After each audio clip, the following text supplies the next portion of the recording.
The house was built in 1741 by Captain William Ranney, and we learned through research that he was in the slave trade in the West Indies, and that he also kept slaves in the house, anywhere between 4 to 6 at any given time.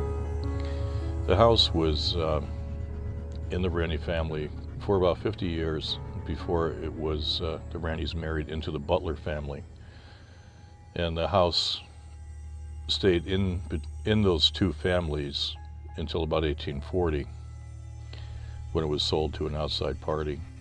I suspect at that time, or right before the sale, is when they buried the headstones in the backyard, because when the Corville family bought the house in 1959, they had a septic system put in, and during the excavation they found headstones in the backyard that had been laid horizontally and buried about 2 to 3 feet below the surface.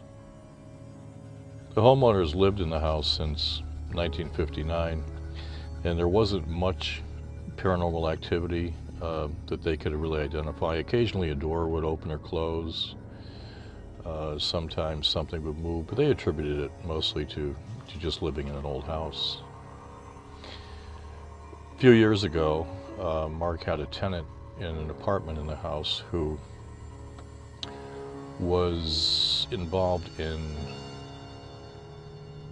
a type of activity, black magic, trying to stir up or contact darker forces that exist in another reality, and apparently it was successful. The homeowner returned after a vacation and found that the tenant was gone, and that from then on there seemed to be a great deal of paranormal activity in the house. Doors would open and close and things would move around. They would hear voices and bits and pieces of conversation. He became concerned, obviously, that something was going on in the house, and tried his hand at recording these voices on his BlackBerry. He had a voice notes recorder, and was successful in capturing several hundred voices and saying different things, sometimes in direct response to questions that he would ask. Some of the voices were almost affectionate towards him, some of the female voices, and some of the other voices were threatened to kill him, threatened to give him cancer. He did have cancer, as a matter of fact, and is in recovery right now as I speak. His concern, though, grew because it seemed like the evil voices, the threatening voices, were becoming more and more numerous, and that's when he called me and the Ghosts of New England Research Society to come and investigate his home and see if we could confirm some of the things that he was experiencing, and also gather some evidence to let him know exactly what was going on in this house. During our investigation, we had our team, which consisted of Kelly Gilbert, Karen Hollis, and myself, and our cameraman, Darrell Lucas, in the attic of the house. And we did an EVP session, during which we heard some noises, but weren't able to confirm really that they were paranormal. We did notice that a heavy bag, which is something that boxers use, which hanging up in the attic, was swinging back and forth, and we tried to recreate that. It's possible it was just moving because of drafts or wind, some kind of vibration in the house, and we didn't believe really that it was paranormal.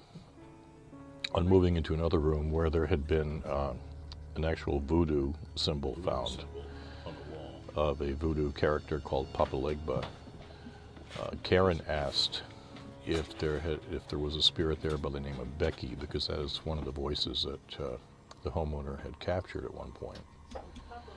And when she asked, "Is Becky here?" we heard on a recording, "No."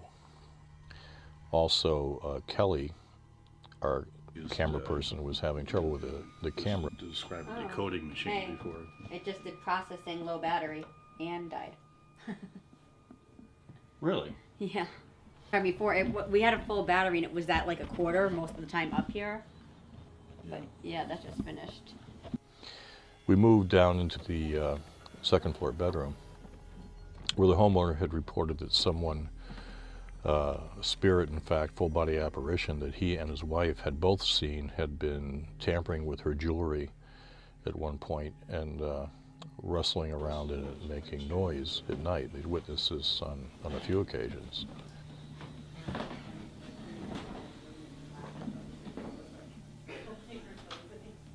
Mark and his wife woke up one night, standing right here, rustling through his jewelry, was a woman in like late 18th century dress. And she turned and looked at them and then turned and walked through that door and disappeared.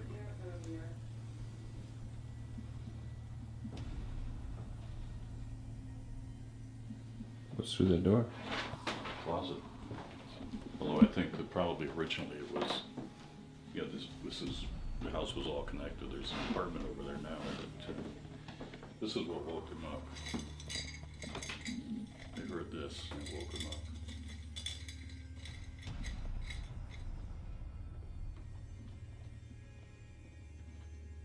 Can you make that noise too? We tried to contact that spirit, and Karen believes that she was able to get some response on a psychic level.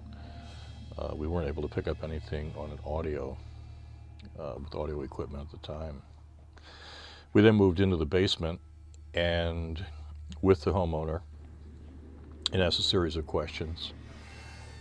Because the previous time we had been there, we had asked if a child had been in an old disused coal bin and gotten their hands dirty, because we had found the handprints of a child in the upstairs on some woodwork. And at that time, the response was either no or a laugh. It's hard to identify exactly what it is, but it's clearly a response to that question.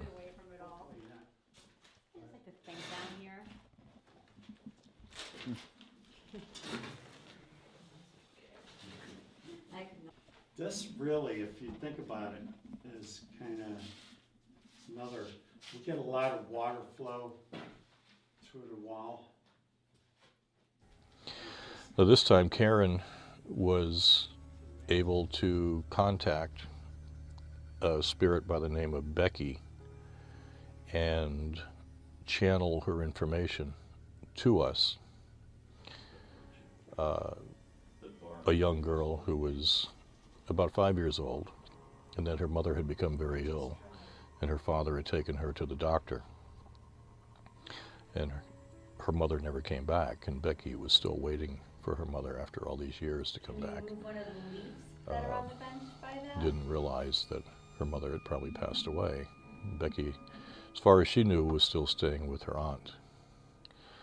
The interesting thing about this was that the homeowner had recorded EVP sessions with the name Becky fairly recently, but hadn't told anyone, certainly hadn't told us, that he had captured the name Becky. Do you know why she went away?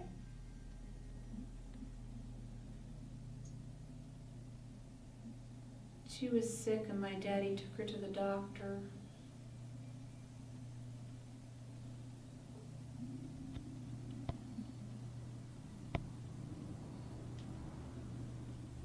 Did you get sick too?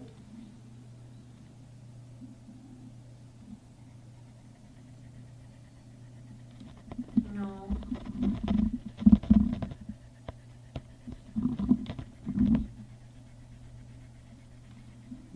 She's telling me she stayed with her aunt, so I just keep hearing her. She stayed with her aunt or something.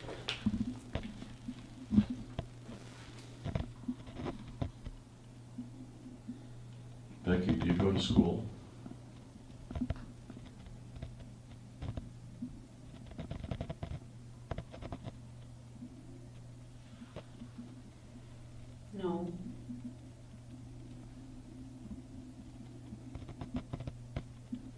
Are you dead?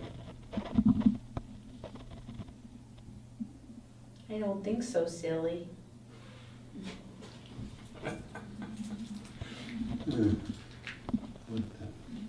Is your dad still here? No, but my aunt is. She lives upstairs.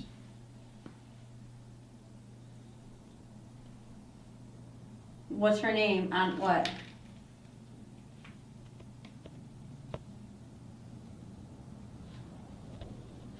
This doesn't make sense to me.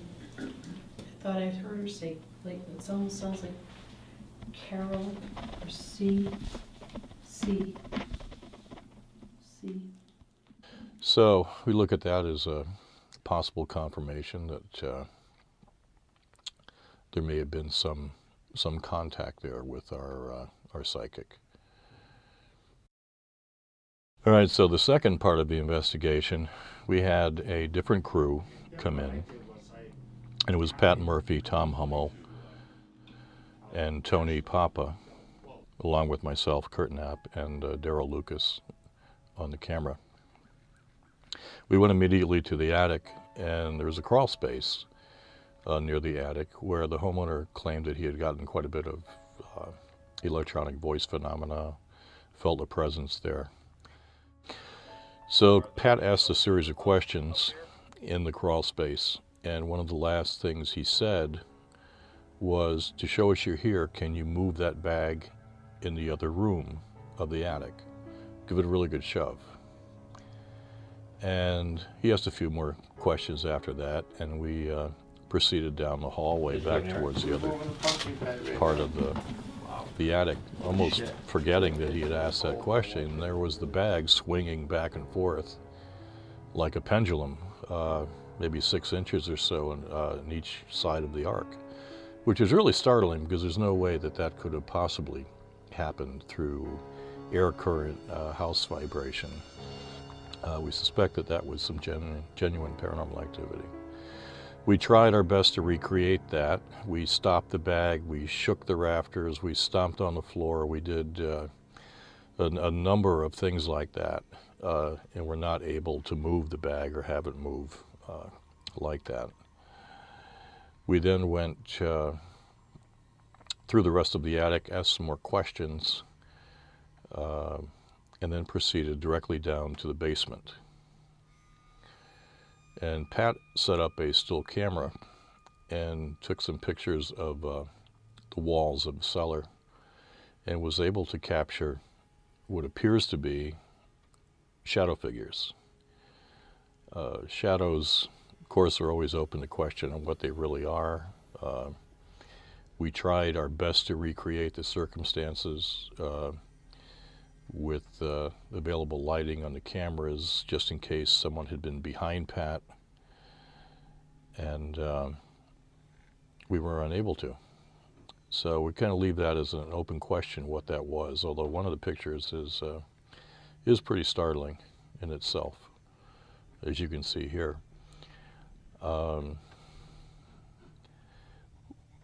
In conclusion, I'd like to say that I believe that there is genuine paranormal activity in the house. It's hard to say on what level. I think that the homeowner himself seems to be an antenna for this. He seems to be sensitive, empath, whatever you'd like to call it. The spirits in the house have identified him as someone that they can communicate with, and he is willing to communicate with them. Although I kind of worry about his health and his safety, because it is a known fact that psychics who experience a lot of that sort of activity do suffer health problems. I mean, they're taking on the troubles and the emotions of any given number of spirits or entities, and sometimes not even knowing really what they're dealing with. So in that case, Karen, our psychic, is teaching him how to control his gift, to be able to shut it off when he wants to take a break from it, to say that today I'm not going to I'm not going to listen to this. I'm not going to allow them to communicate with me. That I just need a break, a mental break from this, a vacation. And also through his religion, he's a very religious man, through prayer and even exercise, I think that he is learning to kind of move above this, to deal with it, to be able to live there still, but not let it affect him, and certainly not let it affect his health or his mental well-being.